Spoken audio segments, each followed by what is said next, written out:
It's time for Talking Pints. I'm joined tonight by a man who's an entrepreneur. He's owned many football clubs. Always spoken his mind, never shied away from controversy. It is Ken Bates who joins me on Talking Pints. Ken. Good evening, Nigel. Absolute pleasure to have you on the programme. Now tell me. Nice to meet one of my heroes. Well, thank you. That's a good start, isn't it? How does a guy who comes from pretty modest circumstances and not an easy start in life, how do you go out there and create the money, the ideas to lead to all the other things that you've done? Well, first of all, I've had my share of luck. That's something the bankrupt blames and the millionaire never acknowledges. I'm a good listener. You only learn when you listen. Good listener, I like that. Yeah. Well, you only learn when you listen. Yeah. And as Elton John once famously said years ago, he recounted his humble beginnings. How much do you want it? And one of my granddaughters actually did that in a box. And as you walk into the apartment, it's standing at how much do you want it? And that wanting it a lot, did that mean that you just worked hard, you kept trying different things? I was nosy, I was inquisitive, I wanted to learn. And I was lucky. I mean, I had a damn good state education, grammar school. This is before the war, yep. Second World War, not the First World War. And then I was interested in economics. And in those days, they didn't do university degrees in it, that kind of stuff. And I wasn't interested in what was on offer, even assuming I made it. So I left, and I got a job in local government, which is the civil service. Yep. And I was lucky again because they just introduced a sort of apprenticeship scheme. So instead of going to one job, they moved you all the way around. So I had 3 months at this department, 3 months at that. And of course I was a kid. So I was the one that opened the post, took the telephone calls, read the post, listened over the telephone calls, listened to the seniors talking, and I sort of soaked up. I learned a lot. Yeah, and on to business and making money. And... Well, I got to 18 and couldn't bloody stand this anymore. So, of course, nowadays it was national service, 2 years, and I applied for 3 years. I thought, I'm not going 3 years and then get the regular army. See the world at King's expense. See the world at King's expense. But I filed for medical, and I got one of these cards that says I'd only be caught 3C, I think it was, only be called up in the state of war. I thought, well, I'm not bugger that. I'm not going back to the local council. So I got a job in British Railways, British Region. It was for 7 weeks. There's a week to find out what it was like. 9 weeks, sorry. Week to find out what it was like, 7 weeks to find another job, and a week to serve me notice. And in the end, don't trust statistics, because my job was to make them up as they went along. But you got into haulage and all sorts of things and did well. But this obsession with football that has, seen you as a public figure, for decade after decade after decade. All I ever wanted to be was a footballer, a professional footballer. Yeah. I mean, cut long story short, I was born a cripple, and I had 8 operations on my right foot, thanks to Great Ormondley Hospital, for which I'm always grateful. But being born, with your instep, it's when you direct the ball. If you've got a club foot, it's like it goes anywhere. So I had to train myself to kick with my left foot, which was handy because there's always a shortage of left-footed players. So that helped me a bit. And Saturday morning you played for the school, Saturday afternoon you played for your club, and Sunday morning it was a free-for-all in the local park. It was just football. And it got in my blood. So you start off, you don't make it as a professional player, but you decide now that buying football clubs, running football clubs is going to be your thing. That came a little bit later.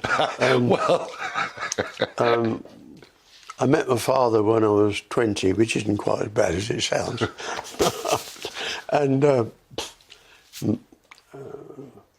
he was a lorry driver, broke his wrist, and he had a sister, which I didn't meet again until I was 20, and me, and he couldn't cope, so got passed on. But he was a lorry driver, then he had a small lorry business. He did the Bates aggregates in Harlington, opposite the police station. And then we met each other and we got on. And he said, come and work with me. So I did. But I learned 3 questions when I was a kid, 8, 9-year-old, with my head through Buckingham Palace railings on a Sunday morning, watching the changing. Why not, and what for? 3 easiest questions to ask. 3 most difficult questions to get an answer. Well, I'm going to ask you those questions back because, you know, you've been involved with Wigan, Oldham. Chelsea Football Club comes up for sale for £1. It's got debt. It's got terrible problems. What made you think you could turn Chelsea round?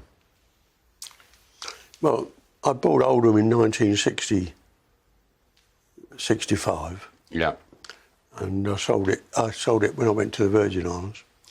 And then when I came back, a mate of mine, Freddie Pye, was a scrap metal merchant in Manchester, and Bobby Charlton, who were great friends. They bought Wigan, and they asked me to go in with them, and I said no. So Fred said, why not? I said, well, without being unkind, I can't see Bobby Charlton putting much money in the club, his reputation. And you, Fred, you spend money like water and then sure somebody will provide it. I'm staying out. Well, they got in trouble, so I took over Wigan and sorted them out. But then I was dealing with another business deal. Subject played a great part of my life. And the accountant who was dealing with that was also running Chelsea. They brought him in his unofficial administration. He said he'd be fancy buying Chelsea. So, cut long story short, we did the deal on a Friday night, no publicity. Yeah, pay £1. They needed £300,000. I'll try not to make it too long, but basically, Chelsea just played Tottenham. And in those days, it was 1/3, 1/3, 1/3, the gate. 1/3 going the away club, 1/3 being shared out among all the. And so they issued 2 cheques, and Barclays had enough. They rang up and said, we've got 2 cheques here, about the same amount, which one shall we bounce? Well, if they bounce the FA cheque, all hell let loose, so they bounced the wages cheque. That's why we sat round on the Friday night. And David Mears turned around and said, oh, we can't finish this tonight. Why don't you put your money in now and we'll sort it next week? I said, if you think I'm going to put 300,000 quid into the hands of somebody who's got, you're a bigger name than I think you are. Well, so we did the deal. We did the deal. And then Lord Chelsea, now the Earl of Cadogan, I think, said to me, would you like to be my guest tomorrow at the ground club? And me, being a peasant and knowing my place, said, that's very kind of you, my lord. Thank you very much. The fact that I own the club. And anyway. Can you, I mean, listen, time is never on our side, but you showed great patience with Chelsea because it took time, but by the late 90s, you're winning FA Cups, you're doing amazingly. Yeah, with the 80s were the time of fighting everybody in sight. But that's the other quality, isn't it? You talked about luck, you talked about being a good listener, but patience clearly is an important quality. How much you want it? And you did it, and you sold it to Abramovich. You go off to Leeds, you ban the BBC. Why did you ban the BBC from Leeds? Well, up north, the BBC looked north. Yeah. They had a potty little studio somewhere in Leeds, and the guy was so obviously anti-me, and you know what the BBC's like. Yeah, I know, but I know better than anybody what the BBC. I don't need to tell you, do I? No, you don't need to tell me for one moment. And football now, you look at, all these years, your great passion, Americans buying. It's not the game that I've bred into and brought up on. You know, I mean, in my days, you won things. Now you buy them. And you're talking about the money being pumped into Man City or whatever else it may be. No, Manchester United was the first one. Yeah. But now you've got Man United, Man City, Everton, Liverpool, Yeah. Arsenal, Yeah. I think Aston Villa, Chelsea. Yeah. You've got the Saudis buying up Newcastle. But then the Premier League is seen to be a global event. Well, it should be for people abroad, around the world watching.